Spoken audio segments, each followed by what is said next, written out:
Өнгөрсөн удаагийн гүн ухаантны сургаал дээр бид Шилмох өөрийнхөө тулсан амьдралаасаа хүн хичнээн ухаалаг мэргэн, сэтгэл хангалуун байдал, элбэг дэлбэг амьдрал болон залхуу хойрог байдал, ажил хөдөлмөр гэх мэт амьдрал тохиолдох бүх үйл явдлууд нь энэ наран доор буюу ертөнцийн эзэнгүүгээр үнэхээр утга учиргүй, ойлгомжгүй гэдгийг тодорхойлсныг харсан.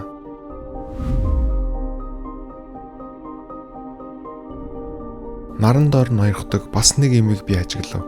Энэ нь шудраг шүүх болон хууль ёсны ноёлох ёстой газарт ёрын муу үйл хэрэг болоод өнгөрөхөжээ. Энэ дэлхий дээрх шудраг ёсыг тогтоож байх газруудын нэг бол улс орныг авч яваа удирдагч нар болон хууль сахиулагчид, шүүгчд. Гэтэл эдгээр үүрэг даалгавар авсан хүмүүс нь аливаа асуудлыг шийдэхдээ өөрсдийн ашиг сонирхлын дагуу шийдэж, гэмт хэрэгтнийг өмгөөлөн хамгаалж, хохирогч нь эргээд амь насаараа хүртэл хохирч дуусдаг. Энэ хэл ахуул болсон байдал нь хаасаагүй.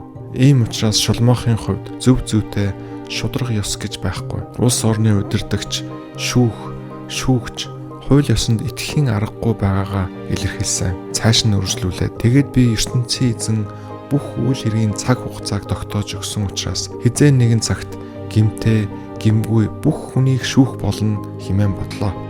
Ямар ч хүн өөрийнхөө гаргасан шийдвэрийнхээ хариуцлагыг зайлшгүй үүрч ертөнцийн эзний хүслээс гадуур шудраг бусаар хийсэн, бүтээсэн болгоноосоо болж та бид бүгдээрээ түүний өмнө шүүгдэж үрдийн шийтгэлээ тогтсон цагт нь хүртэх болно.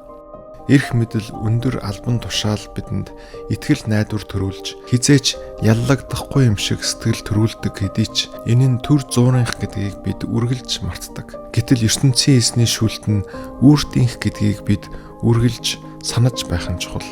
Үүнээс гадна би хүн гих чинь үнэндээ ертөнцийн эзнийг мэдэхгүй бол адгуус мэт айшилдгийг тэрбээр бидэнд ойлгуулах хүсэлтэй ажээ хэмээн бодсон билээ. Хүн адгуус амтан шиг айшилж хүснээ авахын тулд юу ч хийхээс буцахгүй болжээ. Хүний хувь тавилан нь адгуусныхаас ялгаагүй ажээ. Аль аль нь эцэстээ үхэж дуусах тавилантай. Адилхан агаараар амьсгална. Хүний тавилан адгуусныхаас дээрдэхгүй болохоор хорвоод бүх юм ойлгомжгүй ажээ. Мал хүн хоёр нь нэг л төгсгөлтэй. Хоёулаа газар шорооноос бүтээгдсэн агаад эргээд л газар шороондоо шингэх ажээ.